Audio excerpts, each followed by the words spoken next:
Hay historias que no están en los libros, están en la memoria de quienes caminaron este lugar cuando era distinto. Esta nueva temporada nos invita a sentarnos a escuchar, a conversar con quienes conocieron el área natural protegida Dique Ingeniero Rollero mucho antes que nosotros, que la vieron cambiar, crecer hasta hoy. Traer estas voces al presente es un gran desafío, porque cuando recuperamos el pasado, ampliamos el futuro. Y porque este lugar que hoy habitamos y disfrutamos, también se construye con memoria. Si te interesa entender de dónde venimos, para saber hacia dónde vamos, Voces Protegidas, temporada 3. Nuevas charlas, nuevas miradas, la misma esencia.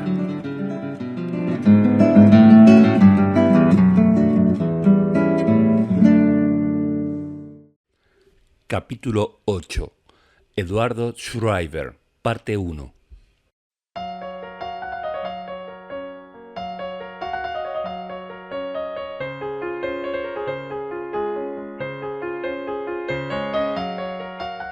Bueno, me llamo Eduardo Schreiber, César Eduardo Schreiber en realidad, tengo 71 años, nací en Moreno en el año 54 y bueno, soy museólogo, estuve a cargo de los museos municipales durante más de 30 años y bueno, entre otras cosas estamos en un lugar donde tiene mucho que ver conmigo porque el municipio pudo realizar en su época el Museo de Historia Natural Francisco Javier Muñiz y bueno, me tocó el privilegio de dirigirlo durante los primeros años, ¿no?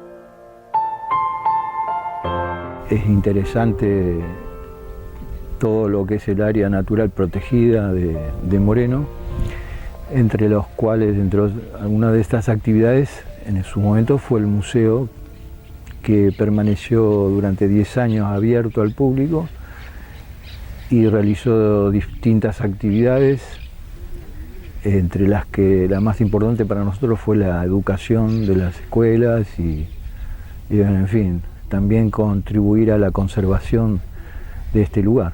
Bueno, en principio yo siempre tuve, digamos, las inquietudes como para el tema geológicos y paleontológico también de chico, ¿no? Tenía esas colecciones que forman los pibes y en el Museo del Corte incluso se debe conservar todavía los cráneos de perro que encontraba por ahí señalando los huesos que componían el cráneo, los nasales, los occipitales, etcétera, ¿no? Esas cosas. Después mi papá compraba libros sobre la temática, él era ingeniero industrial, y cuando iban a ofrecer a la fábrica donde él trabajaba libros, yo le pedía y pude tener introducción a la que era la geología y la paleontología en el mundo, ¿no? De una manera, a través de la lectura. Y después cuando fui más grande, cuando estudié en la Universidad de Luján, yo empecé en el año 76, a estudiar producción animal y vegetal, carrera que no creo que exista más porque después se cerró la universidad. Pero al ir a Luján todo el tiempo me permitió entrar en contacto en la Biblioteca Meguino de Luján con la bibliografía de Meguino. Y yo ya tenía en la memoria de cuando se hizo la presa Rollero en el 71, que se inauguró en el 71, de que se habían encontrado grandes restos, pero se suponía que eran huevos de tortuga. No sé por qué la prensa hablaba de huevos de tortuga, ¿no? De gigantes. Y bueno, a través de la lectura me di cuenta de que eran gliptodontes, que eran animales prehistóricos del cuaternario acá de Moreno. Entonces cuando con el tiempo ingresé a la municipalidad y al Museo Alcorta, tenía esa inquietud de ir a... Yo ya hacía recolección de fósiles, pero de forma particular, ¿no? Y yo empecé a organizar campamentos con grupos estudiantiles y con, sobre todo, Boy Scouts de la parroquia de Moreno, para encontrar estos restos que podía haber, ¿no? Que yo ya también tenía idea de que existían. Mirá vos, cómo evolucionó esto. Es fantástico que le está dando mucha materia orgánica a todo lo que va muriendo, ¿viste? Y entré como subdirectora de honor, en que estuve 10 años en el museo en ese cargo, apenas la democracia, en el 83. Y en mayo del 84 organizamos con un grupo de scouts de ahí de la parroquia de Moreno una estadía de un fin de semana acá en el Manantial. Participaron unos 50 pibes scouts con 2 dirigentes, uno se llama Coria y otro Carlos Bianchi. Y el día anterior, para establecer el lugar de campamento y a ver si existían fósiles, me acuerdo que el intendente Ibáñez me facilitó un Falcon rojo, que era el que lo llevaba para todos lados, y el chofer se llamaba Prandi, y le dice a Prandi que me acompañara, me trajera acá al Manantial a ver dónde íbamos a establecer el campamento. Entonces cuando estoy ahí con Prandi me pongo a mirar alrededor del Manantial si encontraba huesos, y encontré un par de fragmentos, casi diría insignificantes, generalmente los huesos largos de los mamíferos prehistóricos o cualquier otro bicho, más saber si es mamífero o un reptil no podés saber, son pedacitos de un fémur, muy pequeños. Bueno, se los di a Prandi, de hecho, los llevo de recuerdo. Y entonces ahí definí el lugar. Así que éramos como 50 personas en total, que con 2 camiones llegábamos al Manantial para hacer el campamento, que duraba el 26 de mayo, 27 era el día después del festejo del 25 de mayo, el fin de semana, en el 84. Y lo que no me imaginé yo, que cuando pedí el camión y todo esto, en realidad se iba a divulgar tanto, porque lo que ocurrió fue que cuando llegamos al Manantial con los pibes, tardamos un montón en llegar y demás, me encuentro con que había prensa, estaba el secretario de gobierno, una bola bárbara, porque estaban esperando ver los fósiles que todavía no habíamos encontrado. A mí me agarró una desesperación, yo tenía 20 y pico de años, imagínense, recién en el museo. Digo, bueno, este es el último día que estoy acá. Entonces me acuerdo que me bajé con una pala de punta, me tiré de arriba de la caja del camión, casi me corto un pie. Y digo, bueno, voy a hacer tiempo, me pongo a escarbar y hasta que no encuentre algo. Y ni aunque no se pueda creer, el lugar donde más o menos había encontrado los huesos el día anterior con el Prandi, con el chofer de intendente, clavo la pala y le pego al calcaño, al talón de un Lestodon armatu que medía como 6 metros, ¿no? Y así, bueno, ese día se empezó, encontramos la pelvis, todo eso está en el Museo Alcorta actualmente. Y al otro día los chicos de Scout encuentran un gliptonte casi completo. Así que así se inició un poco lo que fue la colección del Muniz, ¿no? Pero el 26 de mayo del 84. De ahí en septiembre encuentro acá en las tosqueras otro gliptodonte, 2 gliptodontes, y el cachorro de tigre del cráneo, ¿no? Del cachorro de tigre con dientes en forma de sable, que es una pieza muy importante que también está acá en Moreno. Y bueno, de ahí se fueron sucediendo hallazgos, ya era una cosa, y fue muy importante ese momento, porque imagínense que salíamos de la época de la dictadura. La gente tenía, yo interpreto esto, como unas anteojeras. Nadie podía creer que acá hubiera fósiles en esa época. Así que son, en total la colección de fósiles que están acá en Moreno son alrededor de 8.000 piezas. Algunas son minúsculas, pequeños dientes de micromamíferos, ¿no? Y otras son importantes de tamaño, me refiero. A veces las más importantes no son las más grandes, son las más pequeñas. Y hay muchos hallazgos que incluso yo no soy el único que encontró, ha encontrado otra gente durante mucho tiempo, y algunas piezas muy, muy interesantes, ¿no?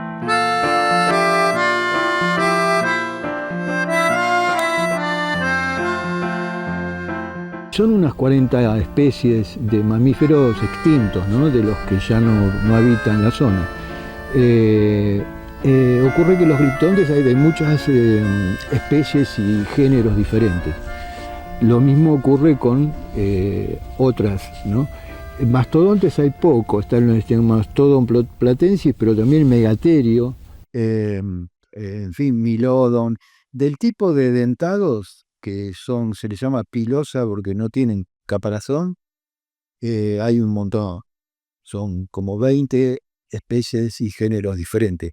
Después están los edentados que tienen caparazón, como el gliptodonte, pero también hay Autatus eguini, Pampatherium, en fin, una cantidad de edentados que es la fauna característica de América del Sur. Esa era la fauna única de América del Sur hasta que se establece el puente río Pleistoceno que comunica América del Norte con el sur. Entonces entran de allá, del norte, entran los tigres con dientes de forma de sable, algunos de los representantes, como el mastodonte mismo, otros felinos como el jaguareté, el puma, que ya existían en esa época. Y bueno, se mezcla esa fauna, ingresa del Norteamérica, esto pasa hace 1.000.000 y pico de años, ¿no? Y del sur van al norte. Entonces enriquece mucho la fauna acá local, y hay cantidades enormes, o sea, es muy diversa la fauna.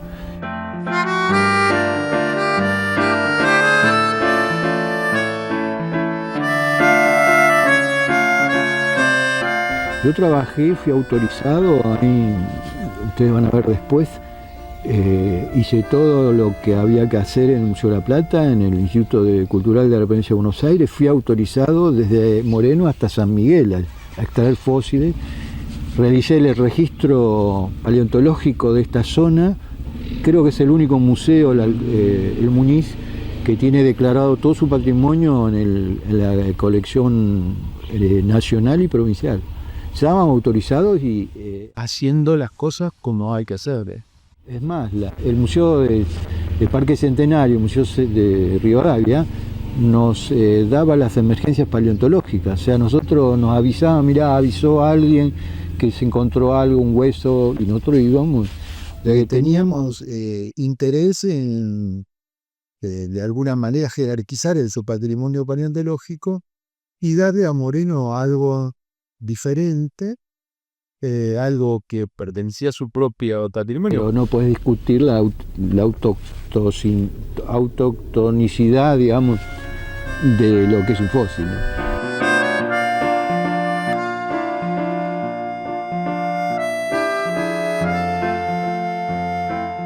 Y esa cosa de que cuando vos encontrás algo en la tierra de esa manera, eso es realmente emocionante, porque es algo que te remonta a otra época y que te permite, con la comparación de la fauna que vos vas encontrando, es decir, empezás a clasificar los huesos de los animales prehistóricos y después empezás a hacer composición de ecosistemas, paleoecosistemas, cómo era el mundo de acá en Moreno.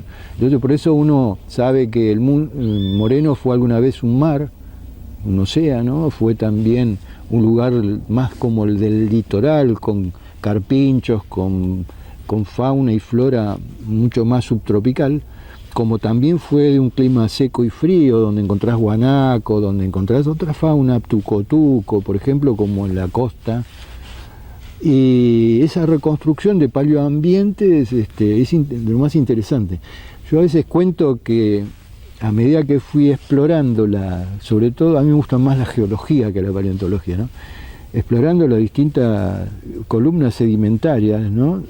En estos 200 metros que hablo, que son hasta llegar a lo que hoy es la Sierra de Córdoba, que está acá abajo, caminar la superficie del suelo, a veces me imagino, me agarra vértigo, porque es como cuando uno fuera a navegar un lago en el sur, no sé. y te imaginas que tenés 1000 metros abajo de agua y te agarra un poquito de cosa. Bueno, así me pasaba, en algún momento me ha pasado. Y ese conocimiento se dio porque cada vez que había una perforación de hidráulica en la provincia de Buenos Aires, acá en Moreno, yo iba y sacaba muestra de segmento. Recogí sedimento de todas las perforaciones que están sobre Avenida Alcorta, desde Paso Rey a Moreno, después la información que había en el puente en tanque de obra sanitaria. Me acuerdo del ingeniero Rafo que estaba ahí, me facilitaba la data, ¿no? Es como que cuando algo a uno le gusta, realmente los 30 años que yo estuve trabajando acá, la verdad que nunca sentí que era un trabajo, siempre me venía a divertir, siempre la pasé bien, por más dificultades que muchas veces las había, porque todos conocemos que en los trabajos hay dificultades, ¿no? Pero siempre era superior la satisfacción de poder hacer lo que a uno le gusta, ¿no?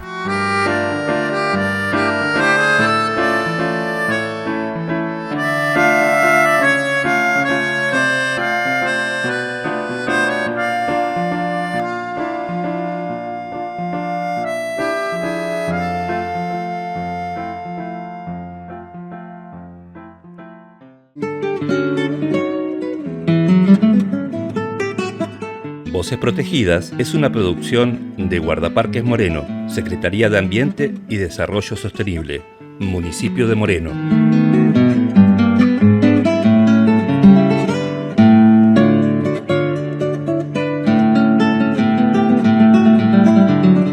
Suscríbete a nuestro canal de YouTube y disfruta de este y otros contenidos.